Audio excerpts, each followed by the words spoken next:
Everybody, it's Coffee Morning with Carlos Morale, where I talk about a game based upon top secret criteria whilst drinking my morning coffee until my cup is dry. And today we're going to be talking about Wargroove, which is a turn-based indie strategy title from Chucklefish, reminiscent of Advanced Wars, in the same way that the taste of human flesh is reminiscent of chicken. I.e., it totally is, but you're not really supposed to talk about it. In this title, you are supposed to be defending the Kingdom of Cherrystone against the evil vampire dudes from far away. But the story is secondary to the sweet strategizing.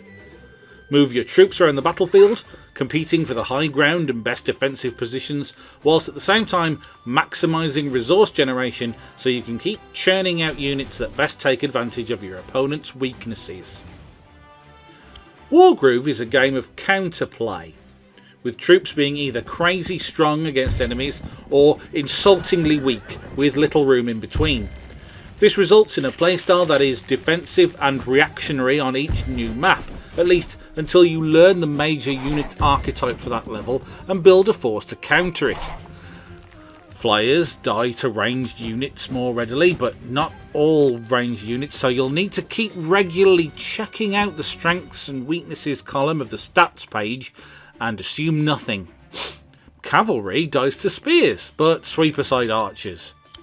Without rigorous planning of your movements to take account of critical attack activations, you will be crushed repeatedly after the first few tutorial stages. Indeed, the opening levels do something of a disservice to the game, with the cutesy pixel art, patient hand-holding and jolly cutscenes really failing to prepare the player properly for what is involved in beating the game's later stages.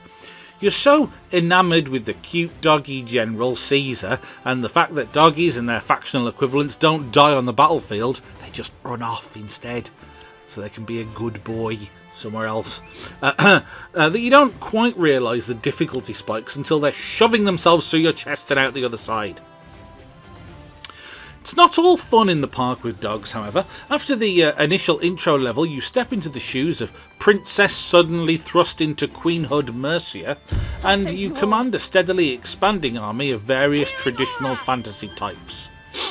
Your country is already falling, so you move around capturing and recapturing villages that help you get the money you need to recruit more troops.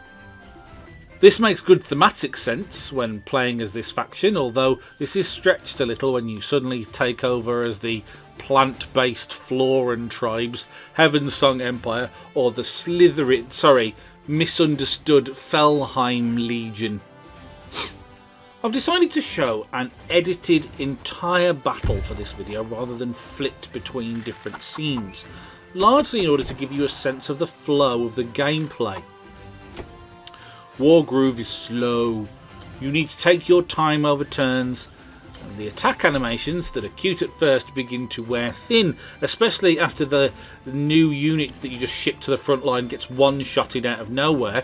You can speed up those animations, but they still play out to some extent, which can be frustrating, and if you're already getting a little bit bogged down with the amount of time it takes to take a turn, it can be a little bit overbearing.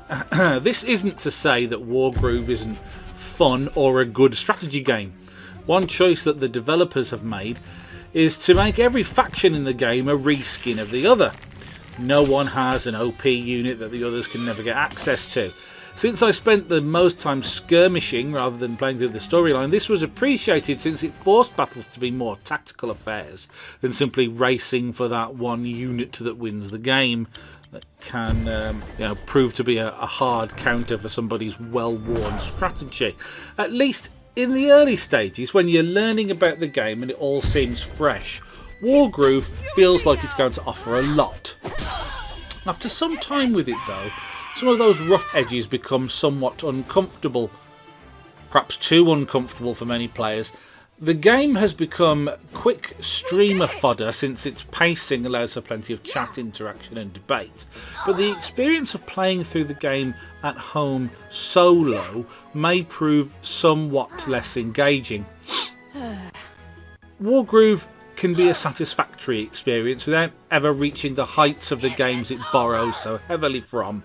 It will never challenge Fire Emblem nor Advance Wars for interesting design or diversity of battle scenarios in its current form.